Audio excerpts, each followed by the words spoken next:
Does the government work for us or do we work for the government? What if Democrats and Republicans were two wings of the same bird of prey? Tonight, what if elections don't matter? What if elections were actually useful tools for social control? What if they just provided the populace with meaningless participation in a process that validates an establishment that never meaningfully changes? What if that establishment doesn't want and doesn't have the consent of the governed? What if the two-party system was actually a mechanism used to limit so-called public opinion? What if there were more than two sides to every issue, but the two parties wanted to box you into a corner, one of their corners? What if there's no such thing as public opinion, because every thinking person has opinions that are uniquely his own? What if what we call public opinion was just a manufactured narrative that makes it easier to convince people that if their views are different, then there's something wrong with that, or there's something wrong with them?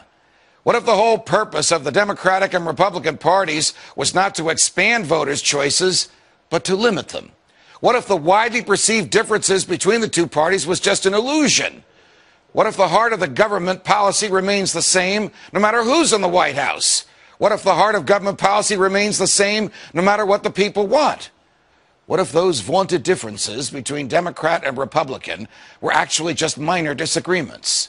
What if both parties just want power and are willing to have young people fight meaningless wars in order to enhance that power? What if both parties continue to fight the war on drugs just to give bureaucrats and cops bigger budgets and more jobs?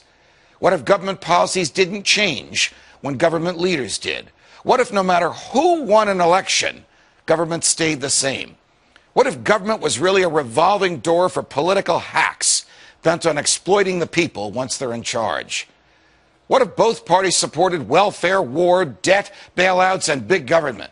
What if the rhetoric that candidates displayed on the campaign trail was dumped after electoral victory? What if Barack Obama campaigned as an anti-war, pro-civil liberties candidate and then waged senseless wars while assaulting your rights that the Constitution is supposed to protect? What if George W. Bush campaigned on a platform of non-intervention and small government and then waged a foreign policy of muscular military intervention and a domestic policy of vast government borrowing and growth? What if Bill Clinton declared that the era of big government was over, but actually just convinced Republicans like Newt Gingrich that they can get what they want out of big government too? What if the Republicans went along with it? What if Ronald Reagan spent 6 years running for president, promising to shrink the government, but then the government grew while he was in the White House?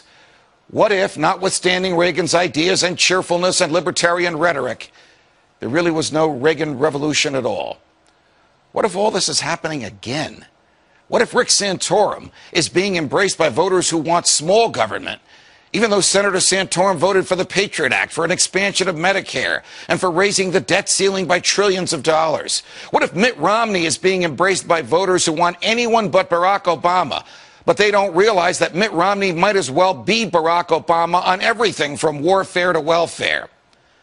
What if Ron Paul is being ignored by the media, not because, as it claims, he's unappealing or unelectable, but because he doesn't fit into the pre-manufactured public opinion mold used by the establishment to pigeonhole the electorate and create the so-called narrative that drives media coverage of elections?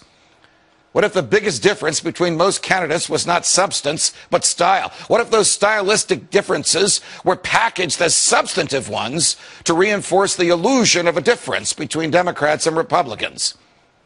What if Mitt Romney wins and ends up continuing most of the same policies that Barack Obama promoted? What if Barack Obama's policies, too, are merely extensions of those from George W. Bush? What if a government that manipulated us could be fired? What if a government that lacked the true and knowing consent of the governed could be dismissed? What if it were possible to have a real game changer? What if we need a Ron Paul to preserve and protect our freedoms from the government? What if we could make elections matter again? What if we could do something about this? From New York, defending freedom every night of the week.